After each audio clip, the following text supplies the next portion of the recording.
And in that period, about 32% were saying that they feel stressed.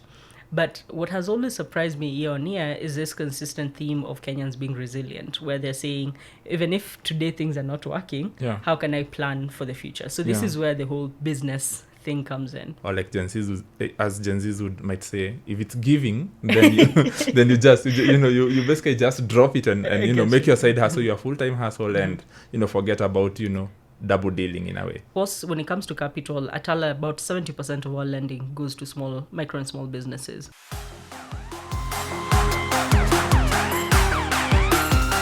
Hi, and welcome to another episode of Make Money, the podcast. And today we're about to talk about entrepreneurship. And our conversation today is based off Tala's Money Match report for 2025. And the findings there has been, the key takeaway for me has been Kenyans turning more into small businesses as their primary source of income amidst what has been a shrink in the foremost jobs market. And, a reduced participation in, combining full-time jobs and side hustles. And to have this conversation, I'm happy to be joined by the general manager at Tala, Stella Mumbi. Stella Mumbi, welcome to the podcast. Thank you so much, Kepha. Yeah, thanks. And before we even dive deeper into what was the key takeaway for me from this report, I think first if you'd give us an overview of the survey, the demographic, and the purpose of this survey would really be appreciated. For sure. Yeah. So just starting with an introduction for Tala as well. For those listeners who might not know Tala. Yeah. So Tala is a fintech company serving about 10 million customers across 3 continents. So we have operations in Kenya, Philippines, Mexico, and India. And we've been very focused on democratizing access to financial services, and especially for underbanked populations. So we call them the global majority because this is the majority of the world. Yeah. So we started with credit, and that's been our core. That's what we are mostly known for. Disbursed a little over $5 billion over the last 10 years of existence. And now we're really thinking about additional services even beyond credit. How do we continue to support consumers even more? And how Money Match actually came to be, just thinking about that 10-year story. At year 5, we saw a huge shift in the industry. So 300 plus digital lenders within the Play Store just in Kenya. And customers were starting to have a lot of challenges around over-indebtedness or issues around fair collections practices. And for us, when we think about our responsibility as one of the largest players in the market, we thought about Money Match, which has run for the last 5 years. And the focus is always 2 parts. So one is how can we increase the amount of information about customers and about the industry, which is what the report does, and it's publicly accessible. So we're able to actually share information on what is the primary income for most customers, how they're feeling about the operating environment or macro environment in the country, how are they planning and thinking about the future, what are financial services are serving them. I think that's good information for us as an industry and also for different players. Yeah. And then the second half of it becomes financial literacy. As we move to digital finance, then the bigger question is how does digital literacy evolve as well? Yeah. So we run quite a lot of programs there, which I'm sure we'll be talking about as part of this conversation. Yeah. But now to bring it home, about for the report itself, we've been surveying about 1,000 customers year on year. So this is a very representative group of individuals. So it cuts across people whose primary income is salaries or business or part-time if you have a gig, you're a gig worker. So just really trying to get a picture across different ages, different economic groups, across different employment types, because that gives us a more representative, sample of what's happening. Yeah. So I think now moving to the report, for me there were 2 key takeaways.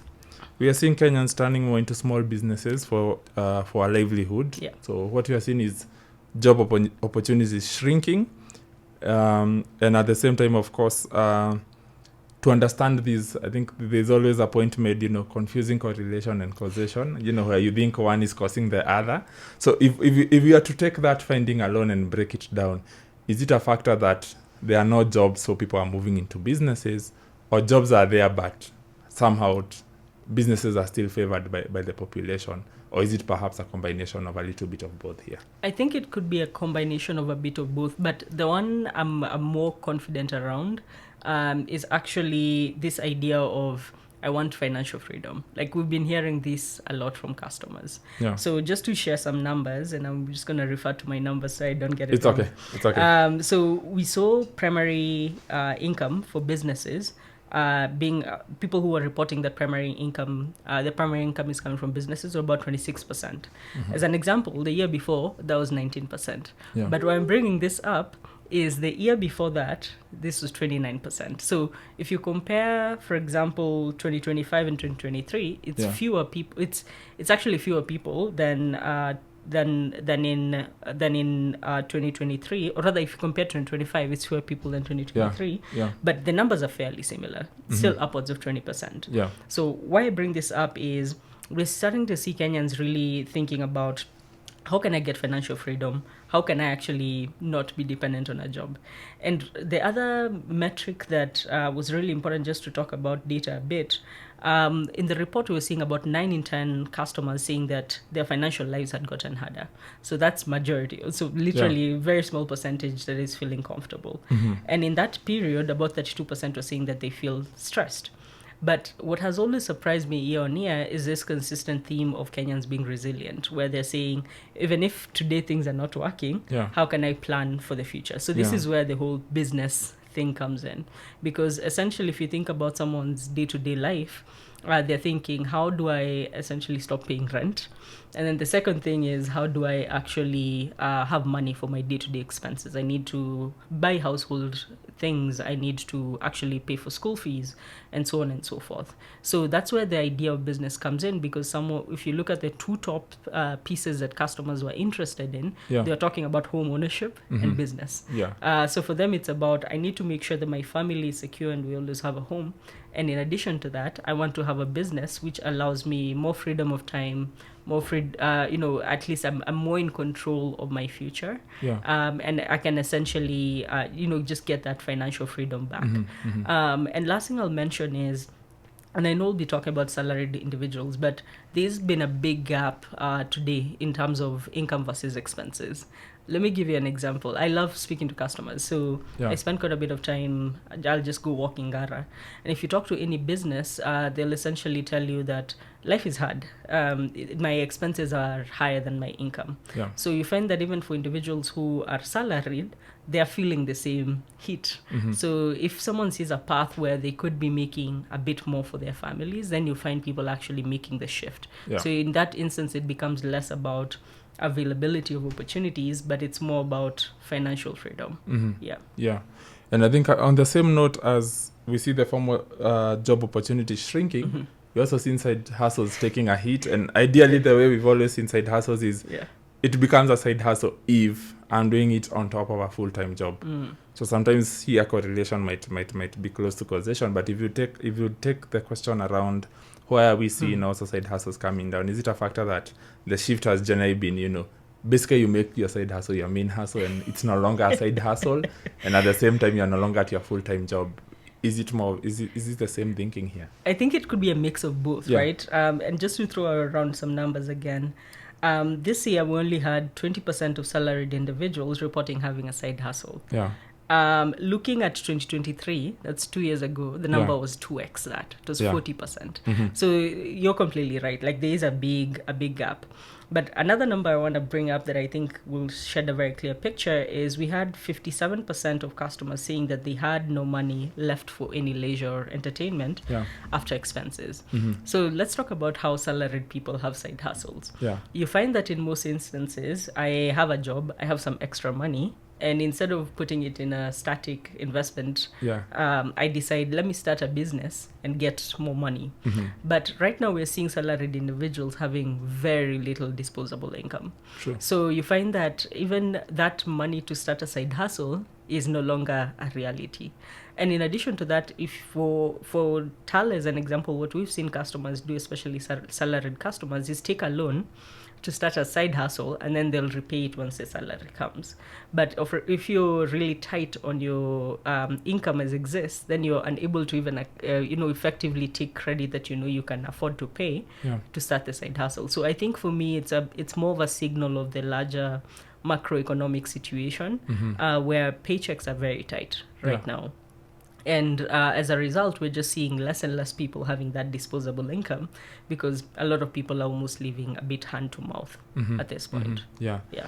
And I think the other question I might follow up on that around side hustles, it's always sometimes very difficult to run a side hustle when you're in full-time employment. When you're expected, your employer wants to see you 8 to 5 p.m. And, I know people who've tried to run farming enterprises on their phones, and they'll tell you how hard that hurt, because sometimes it's just difficult to coordinate. You're better on the ground doing the actual work. Yeah. Could it also be a factor of that sometimes you either have to drop that side hustle, or you have to decide between your job if your side hustle is showing that potential, or like Gen Zs might say, if it's giving, then you then you just you basically just drop it and make your side hustle your full-time hustle, and forget about double dealing in a way. Yeah, I would say in part that is true.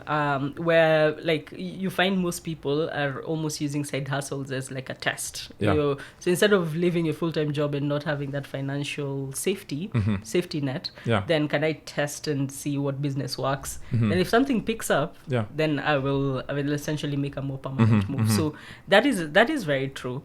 But even if you talk about businesses on the other side, the example I was giving in Gara, probably in February when I was speaking to businesses, I was talking to this lady who sells bed sheets as an example.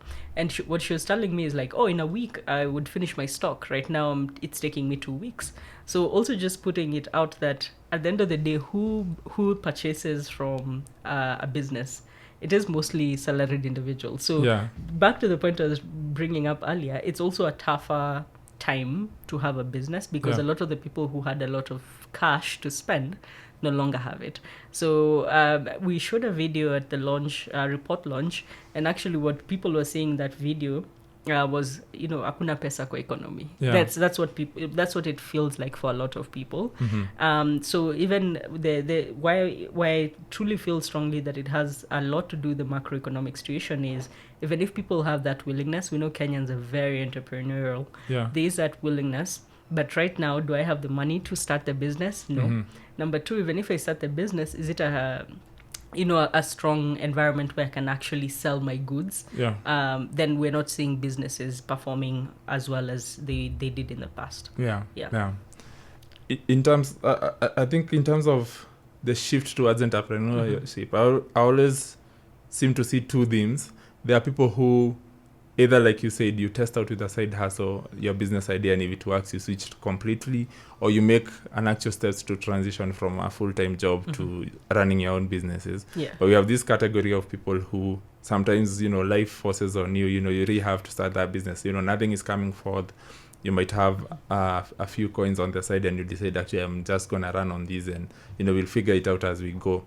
In terms of the kind of support you're seeing for businesses in the country, what kind of support is there? I think the common one is always capital. I think, unfortunately, that's the only one, we look upon. How much can I get? Our financiers bringing credit, giving credit to businesses and households and whatnot. That's usually the large thing. But in terms of a broader support, is there a supportive ecosystem for entrepreneurship? You did mention that Kenyans are quite entrepreneurial, but are we seeing there being support? Especially for this shift of people into entrepreneurship, are they finding any support, or are you on your own basically? I would say there is support that exists, but is it enough? Not by a mile. Like, I do think there's a big missed opportunity for MSMEs in emerging markets as a whole. This is not just a Kenya problem. If you go to Uganda, it's 1 million salaried individuals. It means essentially the entire ecosystem is running on MSMEs. So this is a big problem. And like, if you look at Kenya, we're talking about MSMEs being or employing upwards of 10 million individuals. And we're talking about 40% of the GDP coming from MSMEs. So this is massive. So if you think about even the types of interventions we've seen, I wouldn't say they're enough. So when I think about someone starting a business, whether it's micro, small, or medium, there's two things you need. We've already talked about capital. That's always a big one, right? At the end of the day, where's the money coming from for any capital expenses, for any operational expenses? But the second part for me, it's business know-how. Like, how well do you understand the market you're going in, the opportunity, the market trends, how to even run a business successfully and manage a business. And I do think the two have to go hand in hand and work together. And I truly believe that the best options that exist for entrepreneurs bring the two together. Yeah. Because it's more of teaching you how to fish and then giving you like the rod, essentially. Yeah. So you're fully empowered. So when I think about these two examples, I can give examples of what we do at Tala, what I've seen in the market. Yeah. Of course, when it comes to capital, at Tala, about 70% of our lending goes to micro and small businesses. And I do think to have a product that is successful for that type of a segment, it needs a lot of flexibility. So what I mean by flexibility is, if you're running a business and I give you 20,000 and I tell you must pay me back in 7 days, but it takes you 30 days to sell your goods, then that doesn't work. For example, if I give you a loan and I tell you must pay me X% interest, but your profit margins are lower than your interest, then I'm stifling the business. So I do think there's that level of customization that is needed in terms of how these products are structured. So can you actually select your due date? Is a credit actually affordable, and so on and so forth, and is a limit serving the size of amount that you need? So I do think there's a big opportunity there. And we've seen, of course, the likes, companies very similar to Tala. We've seen banks actually becoming a lot more nimble because then understanding that to serve an MSME, you need to have a more flexible product. Then on the coaching side, I do think that's a big opportunity that exists today. On the Tala side, what we have been doing, especially during this money match period and even throughout the year, we have a biashara community, because again, it needs to be a very specialized way of doing things. So we have a biashara community where different businesses can be part of, and we offer trainings. So we'll offer trainings through different partners. Sometimes it's a Centonomy or different other types of partners to support these small businesses. Then in addition to that, we have a learn center within our app where people can access information. But that said, I do think there's a lot more we could be doing, especially now with the advent of AI. How can you actually leverage these large language models to support businesses? Like where you can essentially take your Instagram shop, put it on an LLM, and it tells you this is what you could be doing better to drive sales in your business. And those are some of the things we're testing, because I do believe there's a big opportunity there in even empowering MSMEs a lot more, to just know how do I even become better in my business. Outside of that, I've seen a lot of banks who have specialized business business communities. And I would say, like, if you're thinking about starting a small business, if you're an entrepreneur, look out for these spaces where people are saying, hey, I'll come and give you the education and the tools and the know-how. And in addition to that, I can be able to also support you from a capital standpoint to truly empower you to go after your vision. In terms of support from financiers, which is where generally you sit, that's where exactly would place you from the get-go. What has been lacking in structure in products that are more supportive of businesses, especially those on the startup level?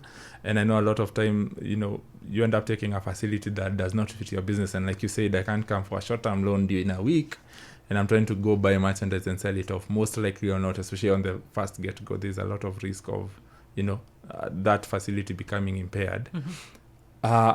From other surveys, we get to learn that a lot of the capital to start businesses is from mostly family and friends, before people ever think of the financiers and the banks and the like. What will it take to ensure that the ecosystem is there, that today we can walk into any financial institutions, either be it Tala, be it a conventional bank, and get a facility that's actually responsive to the needs that maybe my business requires more patient capital, so maybe I should obtain a facility, a bit of a grace period, or a bit of a stretched out facility, so I'm able to meet the payments. What will it take to have that ecosystem, so that it's not always that accusation of financiers are not, you guys are not supporting businesses, or you want someone with a complete, or you're only supporting mature businesses where I can produce my sales, I have data to back my sales, I can show you my revenues and whatnot. What will it take to ensure that even for someone making that transition, you're training your hand at business for the very first time, that I can have the confidence to walk to yourselves or any other financial institution and actually get something that can work for me. Yeah, for sure. And I would say I like how you've broken it down, because I do think there's two levels of a business, right? Yeah. There's what you're talking about where someone is starting a business, and then there's where someone has already started and they're looking for like more operational capital, or they're looking to scale. So I'll talk about them separately. And the overarching theme actually here will be data. Today, if you walk into a bank and you tell them, hey, I have a business and I'm looking to get a loan, they'll ask you for more information. They just need to prove, is the business real? How much do you do in sales? And part of that is actually principles of responsible lending, because when you're essentially giving credit, you have to make sure the person is not fraudulent. They have the ability to repay and willingness to repay. And the ability part is always a factor of how much do you have in sales per week. So for example, if you have 50K in sales, giving you a 200K loan might not make sense, because there's no way you'll have the money to repay it. So those are the principles of responsible lending that as a lender you always have to think about. So with that said, I do think data becomes really key. And right now, let me give an example of you're starting a shop in your neighborhood, a general store. Yeah. Let's use that as an example. A lot of people who are coming to you are probably paying you in cash. So you find that in such instances, there is no digital trail of the transactions you're doing. Yeah. So how can you give that visibility to a lender so that they can see that, oh, I can give Kepha a loan. Kepha does X type of business. So for me, I think the big theme remains to be data, and how you solve for it is actually two-part. There is, of course, data. We're big believers that data belongs to you as a customer. Yeah. So how are you making that data available to your lender to support you in getting credit? And there are a lot of conversations as an industry we've been having around principles like open finance, where we think about, if your data is sitting in a bank, can you give permission to the bank to give that data to Tala, so Tala can give you a loan. Yeah. So I think that's the simplest way to explain it. But we don't have such frameworks that exist in Kenya. Yeah. And I do think that limits a lot of, marginalized groups. So whether it's MSMEs, women, youth looking to get loans, because their data is not visible. And then the second path, which is always really important in my mind, is we can also help you digitize that data. So we've seen a lot of fintech companies that have come out where they'll tell you, put your stock on this app, put your sales on this app. Yeah. This is you digitizing your data and digitizing your business, so that someone can essentially take that data. It can be given to a bank and they can essentially underwrite you, or can be given to Tala and they can essentially underwrite you. And the next layer, I think, will be AI. Some very interesting things we're testing as Tala in the market right now, where we can, underwrite you based on, a picture of your business as an example. So at the end of the day, I do think all in all, the biggest gap is always data, because in lending, you don't know each other. The financial institution doesn't know you, you don't know them. So how do you bridge that gap to get to know each other? And that's by giving information on what your business is. Yeah. And I would say when you're starting out, that's also okay. It's about sharing your vision and showing proof of like how you'll actually be able to repay the loan down the line. I think it's always just about building that relationship and building that confidence. And what I always encourage small businesses to do is find a financial partner that works for you, that can actually walk the journey with you. Because things might go wrong. If things go wrong, you want the right partner by your side. And if things go really well, you want the right partner to continue helping you grow. I think to sum it up is still on the financing side, and I think now we might return to the macros and the situation we have right now. Towards the end of last year, because of the effect we saw of quite high interest rates, high impairments, we have both from the digital lenders and the banking side. We did see quite the shrink in lending from commercial banks, and I know they've given various reasons for this. Of course, the high rates, some of them were exchange rate matters, where if you do lend in foreign currency, of course, with the shilling gaining, that would be a lesser value expressed in Kenya shillings terms. For someone wondering, financiers are there standing and saying they are ready to help us with the capital, the resources we do need for our businesses. But we've seen a macro environment that has really been still for lending activities. what will it take to turn the taps on in 2025 so that, again, we are telling a very different story come December 2025 from December 2024? Yeah, I do think, number one, what actually affected the banks, I always like to clarify, what affected the banks actually, interestingly, did not affect like the likes of Tala or digital credit providers. Yeah. In terms of like the rate that the customer gets. Yeah. Well, we saw people who had bank loans seeing their rates go up. In Tala loan you had, the price has always remained the same. It's 0.3 to 0.6% per day. So I do think also, that's also a big factor for any small business, and especially micro and small businesses, which are most susceptible to shocks, to always think about, okay, where can I get credit that serves my purpose? And where probably the cost of the credit is slightly more manageable for me. So I would say that is a big one. In terms of thinking about just like which lender you actually choose, which I think is the most important part. But as you were talking about pricing, and I mentioned this earlier, I do think one of the bigger shifts to make sure like pricing actually works is thinking about the business itself. I am always very big on designing products that make sense for the customer. So to give an example, if someone is selling more FMCG goods, as an example, their margins tend to be 2-3%. It's under 10%. But someone who has a grocery store, whether it's a fancy one in the fancy areas of Nairobi or not, they will buy something at 10 shillings, sell it at 20 or 30 shillings. That's upwards of 100%. So thinking about the product that you structure for this person and this person A and person B, they have to be fundamentally different. And I do think there's some of the ways that even as businesses you lower the risk and increase access, because access is always blocked by the idea of defaults. Like if you see if a sector is perceived as risky, then it means it's not profitable to serve that sector. But I don't believe that the issue here is the sector being risky.